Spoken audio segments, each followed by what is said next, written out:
قارون کے خزانے کے متعلق آپ نے تاریخی حکایات اور محاورے تو سنے ہی ہوں گے۔ یہ وہی شخص ہے جس کا ذکر اللہ نے قرآن مجید میں نشان عبرت کے طور پر کیا ہے۔ قارون کا قصہ اسرائیلی اور اسلامی دونوں طرح کی روایتوں میں ملتا ہے۔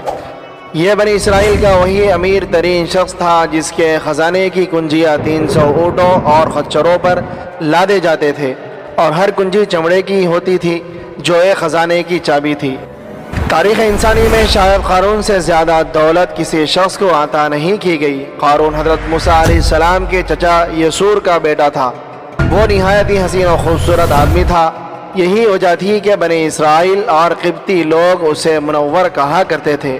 قارون جوانی میں اپنی قوم کا سب سے با اخلاق اور نیک افراد میں شامل کیا جاتا تھا۔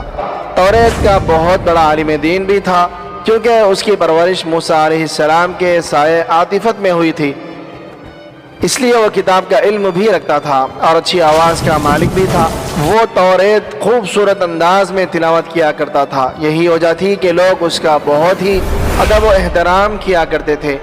قارون ابتدا میں حضرت موسیٰ علیہ السلام پر ایمان لے آیا، اور جب بنی اسرائیل کو قبطیوں کی غلامی سے نجات ملی تو وہ ان کے ساتھ مصر کو چھوڑ کر سرزمین موعود کی طرف ہجرت کر گیا۔ وہاں اس کے حالات ایک دم سے بدل گئے اور اس کے ہاتھ میں بے شمار دولت آ گئی۔ دیکھتے ہی دیکھتے وہ اپنی قوم کا امیر ترین شخص بن گیا، جس کا ذکر اللہ نے قرآن مجید میں کچھ یوں کیا ہے: بے شک قارون موسیٰ کی قوم سے تھا، پھر اس نے قوم پر زیادتی کی اور ہم نے اس کو اتنے خزانے دیے جن کی کنجیاں اٹھانا ایک طاقتور جماعت پر بھاری تھی۔ ایک جگہ فرمایا جب اس سے اس کی قوم نے کہا اتراؤ نہیں، بے شک اللہ اترانے والوں کو پسند نہیں کرتا، اور جو مال تجھے اللہ نے دیا ہے اس کے ذریعے آخرت کا گھر طلب کر اور دنیا سے اپنا حصہ نہ بھول، اور احسان کر جیسا اللہ نے تجھ پر احسان کیا، اور زمین میں فساد نہ کر، بے شک اللہ فسادیوں کو پسند نہیں کرتا۔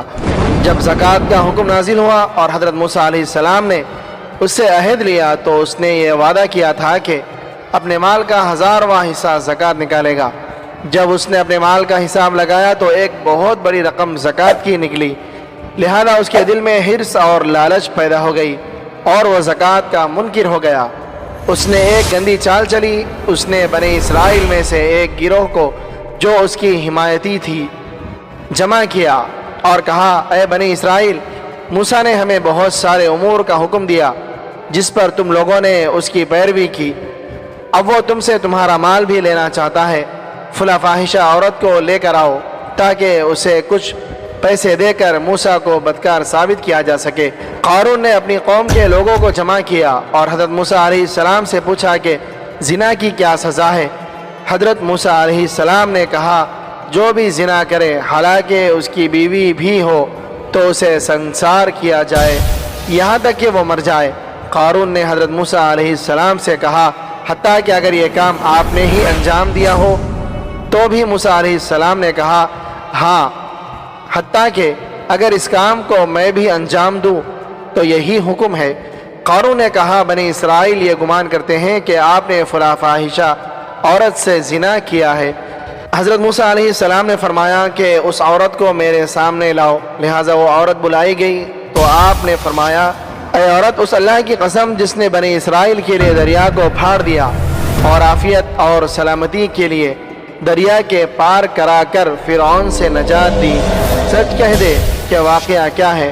حضرت موسیٰ علیہ السلام کے جلال سے عورت سہم کر کانپنے لگی۔ اس عورت نے مجمع عام میں صاف صاف کہہ دیا کہ اے اللہ کے نبی، مجھ کو قارون نے کثیر دولت دے کر آپ پر بہتان لگانے کے لیے آمادہ کیا ہے۔ اس وقت حضرت موسیٰ علیہ السلام آپ دیدہ ہو کر سجدہ شکر میں گر پڑے اور بحالت سجدہ آپ نے یہ دعا مانگی کہ یا اللہ قارون پر اپنا قہر اور غضب نازل فرما دے۔ لہٰذا وہ تمام لوگ جو قارون کے ساتھ تھے وہ اس سے جدا ہو گئے۔ موسیٰ علیہ السلام نے اللہ کے اذن سے زمین کو حکم دیا تو زمین پھٹ پڑی اور قارون اور اس کے پیروکار اس میں دھسنے لگے، اور دیکھتے ہی دیکھتے قارون، اس کا مکان اور خزانہ سب اس زمین میں دھس گیا۔ جب یہ زمین میں نابود ہو گئے تو زمین کا شگاف دوبارہ بند ہو گیا۔ قارون کی اس دولت کے متعلق بہت سارے تاریخی حکایات نقل کی گئی ہیں۔ اور تا قیامت قارون اور اس کا خزانہ تمام انسانیت کے لیے نشان عبرت بنی رہے گی۔